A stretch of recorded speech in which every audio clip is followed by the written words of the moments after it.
que habitan al abrigo de Dios, morará bajo sombras de amor,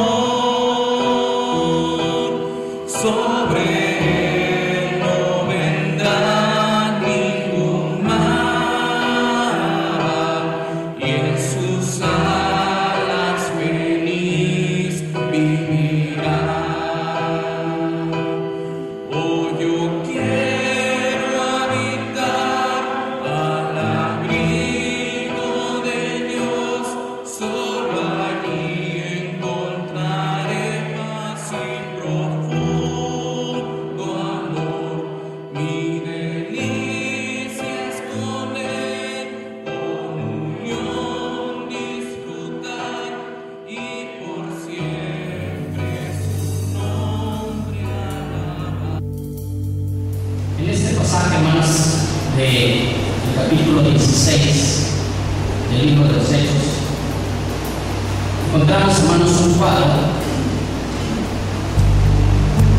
donde Pablo y Silas están orando y cantando a Dios mientras estaban en el seco, mientras estaban en la cárcel, ¿verdad? En una celda húmeda y oscura. Y ellos estaban, hermanos, alabando a Dios.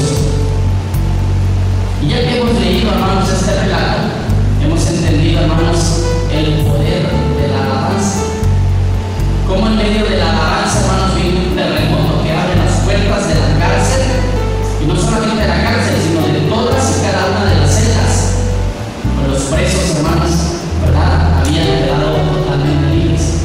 Quien tenía esta responsabilidad, es decir, al que se llamaba el carcelero, tenía que pagar con su vida, sin lugar a dudas. Por eso no duda en ningún momento en sacar su espada. Pero este cuadro, además, hermanos, está lleno de ironía. ¿Por qué? En primer lugar, hermanos, porque quienes están privados de su libertad ahora le ofrecen vida plena al que está libre. Y me dicen: no te hagas daño, no te hagas ningún mal, ¿verdad? Pues todos estamos aquí, ¿verdad? Segundo, la segunda ironía que encuentro en este pasaje es que después de que él entiende el mensaje, cuando él dice: señores, ¿qué debo hacer para ser salvo? Y Pablo le dice: cree en el Señor Jesucristo y serás salvo tú y tu casa. Encontramos a este hombre usando agua para lavarle las heridas porque los habían azotado. La segunda ironía que encuentro es que usan agua para curarle las heridas, pero posteriormente los apóstoles usan agua para bautizarles a él y a su familia. ¿Qué ironía, no? Y este cuadro, hermanos, es un cuadro interesante del poder de la alabanza. Un hombre llamado William Lowe dice: porque es cierto que cualquiera aparente calamidad que le ocurra, si da las gracias y alaba a Dios por ello, se transformará en una bendición. William Lowe dice: porque es cierto que cualquiera aparente calamidad que le ocurra, si da las gracias y alaba a Dios por ello, se transformará en una bendición. Parece una locura. Cuando los presos estaban, hermanos, allí en la cárcel escuchando a Pablo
Martín Lutero, otro de los grandes hombres de la historia del cristianismo, dice: bienaventurado es quien sabe someterse a la voluntad de Dios. Bienaventurado es quien sabe someterse a la voluntad de Dios. Siempre será feliz, dice Martín Lutero. Podrán los hombres hacer lo que quieran con él, pero no se preocupa, pues sabe que todas las cosas les ayudan a bien, esto es, a los que conforme a su propósito son llamados. Martín Lutero. Bienaventurado es quien sabe someterse a Dios. Pablo escribió en una de las cartas en Colosenses, dice: someteos unos a otros. Pero algunos no han entendido eso, ¿verdad? Sobre todo en matrimonios, y están somatados unos a otros. No es somatados, es someteos unos a otros. Y quien sabe someterse a Dios, hermanos, se somete a todo, ¿verdad? Quien se somete a Dios, se somete a todo lo demás, sin ningún problema, con facilidad. Y por eso es bienaventurado el que sabe someterse a Dios. Nunca el cristiano debería decir, hermanos, ¿por qué a mí? ¿Por qué a mí, Señor? Y yo pregunto, ¿y por qué no a mí? ¿Qué corona me carga? Como para que a mí no, ¿verdad? La pregunta importante, hermanos, la pregunta que debe hacerse es: ¿para qué permites esto en mi vida? ¿Qué me quieres enseñar? ¿Qué me quieres mostrar? ¿Qué es lo que quieres que yo aprenda? ¿Cuál es la lección que me quieres dar, Señor? Y someternos y ser felices, ¿verdad? Charles Spurgeon: clamé a Dios pidiendo misericordia para que pueda ver su mano en cada prueba. Mira, hermanos, clamé a Dios pidiendo misericordia para que pueda ver su mano en cada prueba y entonces me conceda la gracia de someterse enseguida, no solo someterse, sino doblegarse y regocijarse por ello gozosamente. Creo que generalmente cuando llegamos a esto vemos el fin de la aflicción. Y fueron hombres, hermanos, que pasaron por vicisitudes, por grandes problemas, ¿verdad? Donde sus vidas estaban amenazadas de muerte. Sin embargo, ellos estaban totalmente confiados a Dios. Fueron hombres, personas, hermanos, común y corriente, pero que estaban totalmente confiadas en Dios. El poder de la alabanza. Encontramos aquí a dos grandes hombres, Pablo y Silas, ¿verdad? Llevados injustamente, porque lo leemos más abajo al final, cuando los quieren soltar así, sin ton ni son, y dice: no, dice Pablo, un momento, ¿verdad? Sin habernos hecho juicio, nos metieron a la cárcel y ahora quieren que nos vayamos así secretamente, que nadie lo sepa. No, Señor, para que vengan las autoridades y que sepan. Fíjense, hermanos, ¿verdad? Porque siendo ciudadanos romanos, nos metieron a la cárcel, ¿verdad? Y sin habernos hecho un juicio, ¿verdad? Nos encarcelaron y ahora quieren que nos vayamos encubiertamente, secretamente. Dice: no, de ninguna manera. Y están ahí alabando a Dios, ¿verdad? Veamos entonces, hermanos, en qué consiste el poder de la alabanza. Alabar es algo que significa, hermanos, hablar bien de alguien, de algo. Pero alabar, hermanos, en el diccionario significa ensalzar, significa celebrar, significa elogiar, aclamar, expresando también aprobación. El alabar, entonces, significa que aceptamos o que estamos de acuerdo con lo que aprobamos. Alabar a Dios es en una situación difícil, una enfermedad o una desgracia, significa literalmente que aceptamos o aprobamos lo que está ocurriendo como parte del plan de Dios para nuestra vida. Alabar a Dios por una situación difícil, por una enfermedad o una desgracia, significa literalmente que aceptamos o aprobamos lo que está ocurriendo como parte del plan de Dios para nuestra vida. ¿Cuántos alaban a Dios por lo que está pasando en su vida? ¿Verdad? Parece una locura, ¿verdad? Es una ironía. ¿Cómo voy a alabar a Dios por la enfermedad que tengo? Ayer platicaba con mi cuñado, ¿verdad? Y me decía que encontró a uno de sus profesores de la preparatoria que le dio clases en la prepa en Arriaga. Y luego por ahí se volvieron a reencontrar por algunos asuntos de trabajo. Y luego le dijo, visítenme, no que ustedes se olvidan de los maestros. Y le empezó a platicar. Y luego le dije, ¿cómo está usted? Pues nada. Llevo 7 operaciones. Tengo un tumor que me lo quitan y a los pocos meses vuelve a crecer al tamaño de una rana. 7 operaciones. Y el médico que me operó me dijo que esa es la última que hago, ya no te puedo hacer más. Así dice que voy a ir a mi último estudio para que revisen. Si ya no creció, ya gané. Y si creció, pues esperar la voluntad de Dios. Pero aquí seguimos, ¿verdad? Y un hombre que no conoce a Cristo, ¿verdad? Y le han dicho que no es cáncer, que es solamente un tumor. Dicen, pero si no es maligno, ¿por qué me vuelve a crecer? Se hace la pregunta, ¿no? Sin duda alguna Dios tiene un propósito en ese tema, ¿verdad? Pero alabemos a Dios por lo que ocurre a nuestro alrededor, alabemos a Dios. Realmente no podemos alabar a Dios sin estar agradecidos por aquello por lo cual le estamos alabando. Pablo estaba agradecido, hermanos, de que estaba ahí, no por ladrón, no por pleitisto, no por violencia, no por ninguna de esas cosas. Él estaba alabando a Dios porque sabía que lo habían llevado ahí, hermanos, por predicar la palabra. ¿Y qué era el plan de Dios y que Dios lo había permitido? Porque dentro de su plan, ahí estaba toda una familia que iba a recibir a Cristo, que iban a creer en Cristo y que aún se iban a obedecer en el bautismo. Era el plan de Dios.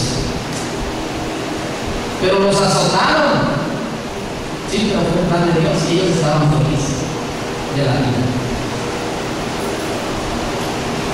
Realmente no podemos estar agradecidos sin sentirnos gozosos por todo aquello por lo que le damos gracias. La alabanza entonces comprende la gratitud y el gozo. La alabanza entonces comprende la gratitud y el gozo. Gratitud y gozo. Cuando alabamos a Dios manifestamos gratitud y gozo. Dice la palabra, 1 Tesalonicenses 5, 16 al 18. Estad siempre con la cara agria de tristeza. ¿No dice así su versión en la Biblia? Estad siempre con cara de policía mal pagado. Tampoco dice así, ¿verdad? Dice, estad siempre, ¿cómo? Gozosos. Están siempre gozosos. Pero parece que la mayoría de las veces andamos con otra cara menos de gozo, ¿verdad? Y la palabra dice estar siempre gozosos. Luego dice orar sin cesar, no sin cesar, como creía una mujer, ¿verdad? Me dice, hermano, ¿verdad que la Biblia dice que yo debo orar sin mi esposo? No, hermana, ¿cómo está eso? Es que yo leí que dice orar sin cesar, ¿verdad? Y no es orar sin cesar, es orar sin cesar. Quiere decir, ora constantemente, ¿verdad? Ora constantemente. Estar siempre gozoso, orar sin cesar, dar gracias y miren, en todo. Dar gracias en todo, porque esta es que la voluntad de Dios para con nosotros en Cristo Jesús. La voluntad de Dios es que demos gracias. Y debo darle gracias, hermano, por esta enfermedad que tengo. Dele gracias, porque esa enfermedad no hace que usted se acerque al Señor. Amén. Y debo darle gracias por esa enorme deuda que tengo. Dele gracias a Dios por esa enorme deuda que tiene, porque eso lo va a hacer madurar, crecer la mano del Señor, ¿cómo lo va a sacar de ahí? Como sacó a su pueblo de 430 años de esclavitud en Egipto.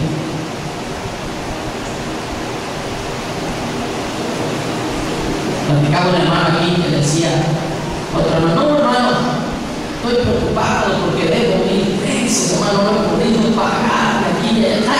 Hermano, no se preocupe, yo debo 100,000.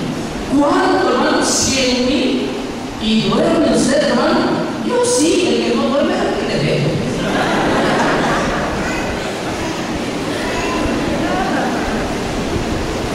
Pues yo sí duermo bien, hermano, el que no ha de dormir es el que le debo. Duerma bien, descanse en el Señor, ponga todo, ¿verdad? Echando toda nuestra ansiedad sobre Él, porque Él sabe, ¿verdad?, de lo que tenemos necesidad. Así dice la palabra. Así que, hermanos, dar gracias a Dios en todo, porque esta es la voluntad de Dios para con nosotros en Cristo Jesús. Nunca podremos comprender el por qué y el cómo hace Dios algunas cosas. Nunca podremos comprender el qué y el cómo hace Dios algunas cosas, ¿verdad? Pero Él quiere que aceptemos con nuestro entendimiento que Él las hace. Dios quiere que comprendamos que Él nos ama y que tiene un plan para nosotros. Todo se mueve por la voluntad de Dios. Todo cae o se sostiene por la voluntad de Dios, ¿verdad? Aún un cabello de nuestra cabeza no se cae si no es la voluntad de Dios, porque todos están contados. Ni nosotros mismos sabemos cuántos cabellos tenemos en la cabeza, pero Dios lo sabe, ¿verdad? Están todos contados. Intentemos aceptar con nuestro entendimiento que Dios nos ama y que ha permitido esas circunstancias porque sabe que son buenas para nosotros. Dios espera de nosotros la gratitud en todas las cosas, sin mirar lo malo de nuestra situación. No nos enfoquemos en lo malo, nos enfoquemos, hermanos, en lo que podemos aprender de esa dificultad, en lo que podemos ganar, ¿verdad?, al atravesar por ese valle de sombras. A veces, hermanos, nos toca pasar por valles de sombras. A veces nos toca, hermanos, entrar en algún túnel donde parece que la salida se hace muy larga, pero al final del túnel podemos ver la luz. Alabar a Dios no es medicina exclusiva, un curado todo o una fórmula mágica para obtener el éxito. Es un modo de vida que está respaldado por la palabra de Dios. Alabamos a Dios no por el resultado esperado. Señor, si tú haces esto, entonces yo sí te voy a alabar. No funciona así. Señor, salga lo que salga y pase lo que pase, te seguiré alabando. Amén. Pero si no lo haces como yo quiero, Señor, ya no te voy a alabar. Porque eso es chantaje. Y Dios no se debe chantaje, ¿verdad? Y entonces, hermanos, debemos alabar a Dios no por el resultado esperado, sino por la situación tal y como es. Alabemos a Dios. Todo lo que esté pasando en su vida o alrededor suyo, Dios lo está permitiendo. Alabe al Señor. Alabe a Dios.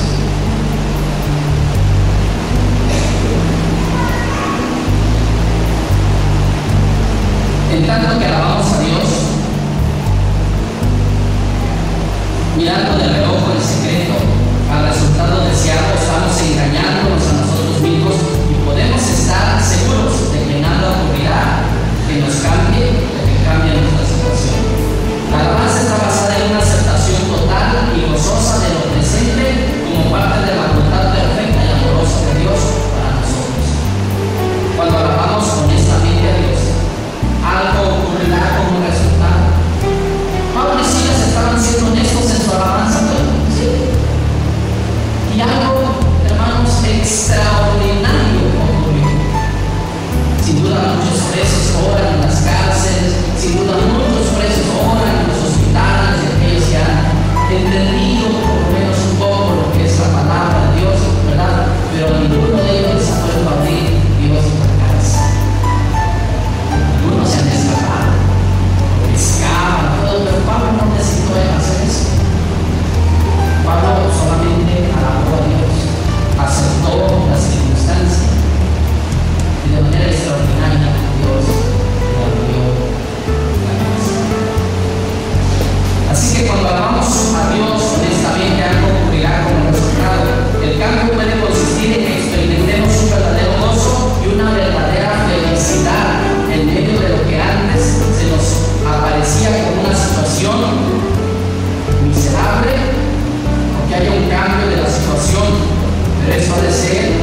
primeramente el reino de Dios y su justicia, y todas las demás cosas os serán añadidas. Así que, hermanos, descubriremos que todas las demás cosas son secundarias. Meses de oración ansiosas no llevaron a cabo un cambio en un joven enfermo. Solo cuando los padres se volvieron a Dios, aceptando gozosamente la presente situación en cuanto a la vida de su hijo, la puerta se abrió para que Dios completara su plan perfecto para todos. El punto culminante no puede llegar hasta tanto no empecemos a alabar a Dios por nuestra situación, en lugar de clamar a Dios para que nos la quite.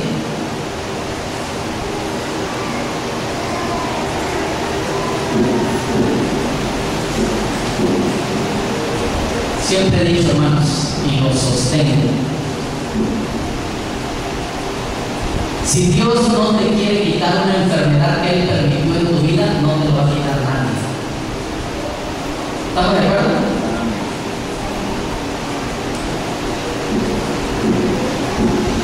Así llores como Ezequías pegado a la pared.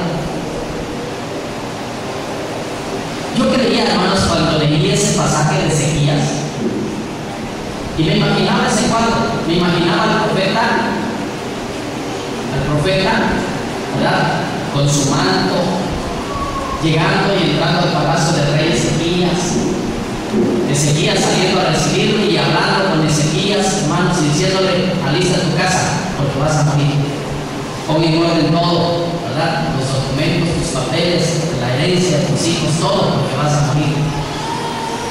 Y yo me lo imaginaba así. Yéndose Isaías, dice que iba a la mitad del patio, ¿verdad?, de la casa real del templo, y que Ezequías se había ido caminando, hermanos, y se había pegado a la pared, ¿verdad?, así como niñito. Fíjese que no. Ezequías estaba acostado en cama, ya no podía moverse. Y Isaías llegó hasta su recámara. Muy probablemente se sentó en la orilla de su cama y habló con él. Y entonces Ezequías lo único que hizo fue darse vuelta en la cama y se pegó a la pared y empezó a llorar como un niño. Y Dios le escuchó. Pero cuando Dios, hermanos, no quiera retirarnos una enfermedad, no lo va a hacer. Testimonio de esto es Pablo. No porque Dios no pueda. Me gusta, hermanos, voy a hacer un paréntesis. Y hay quienes le gustan los paréntesis.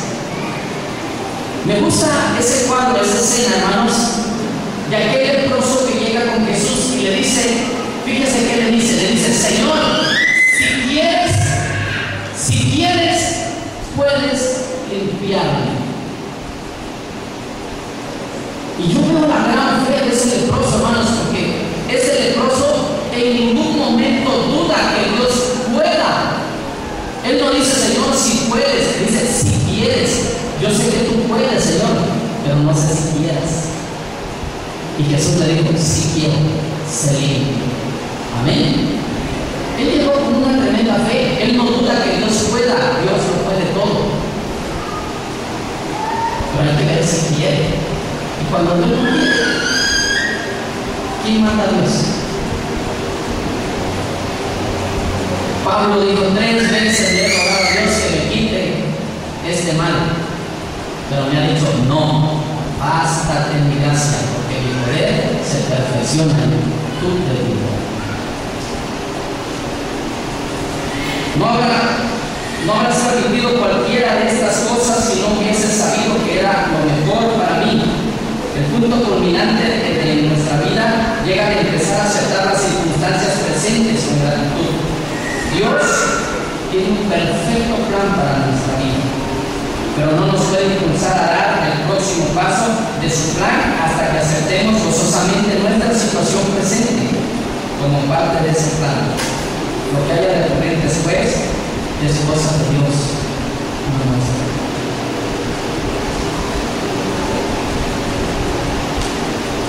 Cuando aceptamos sinceramente nuestra situación y le damos gracias a Dios, creyendo que Él ha originado, luego interviene en esa situación una fuerza divina y sobrenatural que proporcionará cambios inexplicables en lo natural.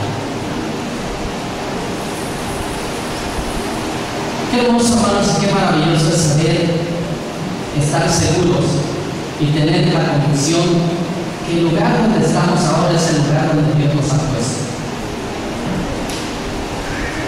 Que el lugar que estamos ocupando en este momento es el lugar donde Dios quiere que estemos. Apenas el miércoles escuché un discurso muy breve del hermano Richard Wood en la clínica Clemente.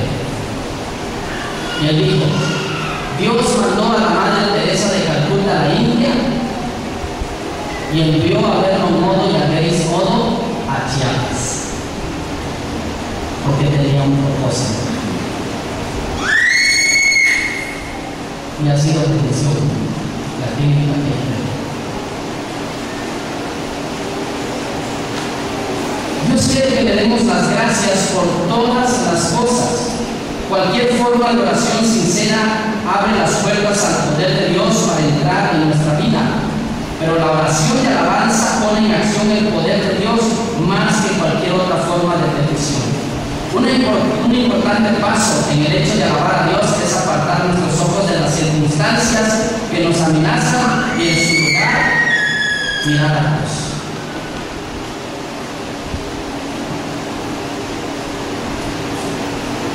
Puesto que no tenemos, hermanos, el poder para luchar contra las circunstancias que nos rodean, es evidente que la batalla no es nuestra, la batalla es de Dios.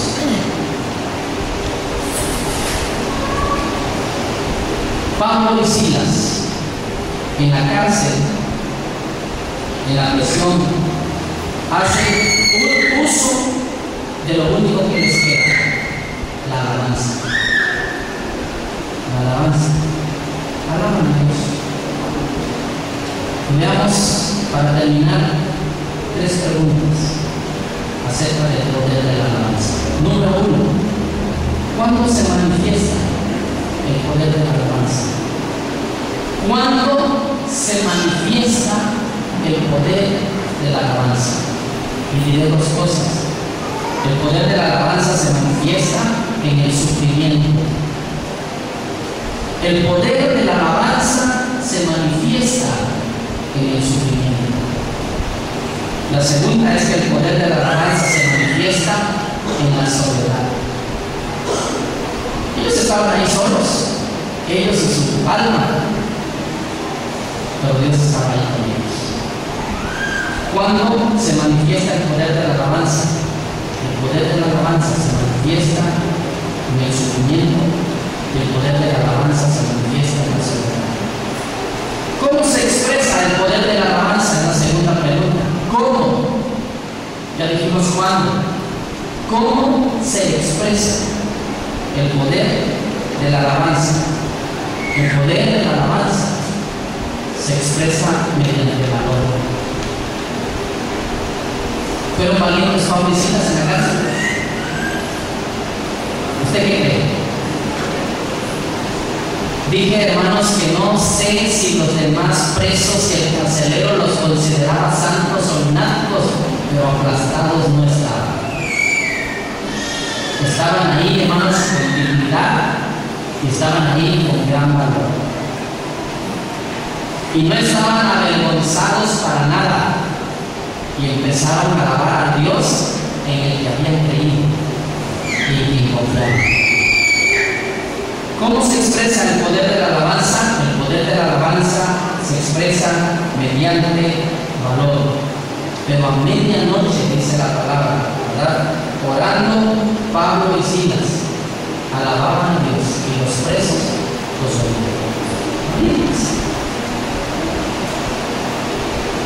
El poder de la alabanza se expresa mediante una visión diferente, ¿verdad? Pablo y Silas no estaban llorando, hermanos. No estaban lamentándose. No estaban diciendo: ay, Señor, ¿por qué permitiste si nosotros estamos predicando tu palabra, Señor? No. La visión de ellos fue diferente. Empezaron a cantar himnos al Señor. ¿Cuándo se manifiesta el poder de la alabanza?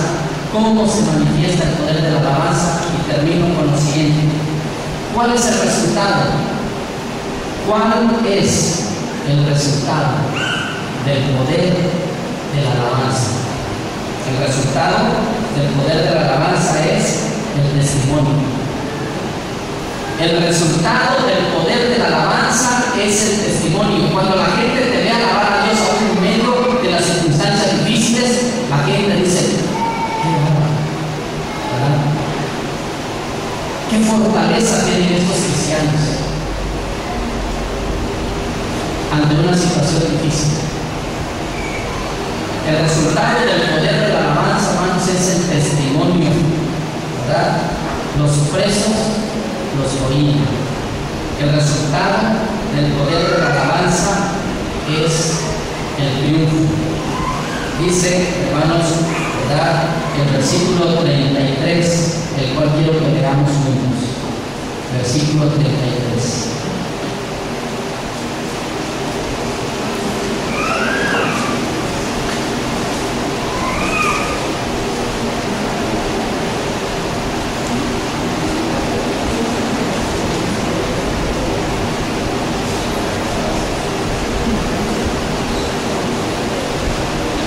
Póngase de pie. Hechos 16:33. Terminamos leyendo ese versículo.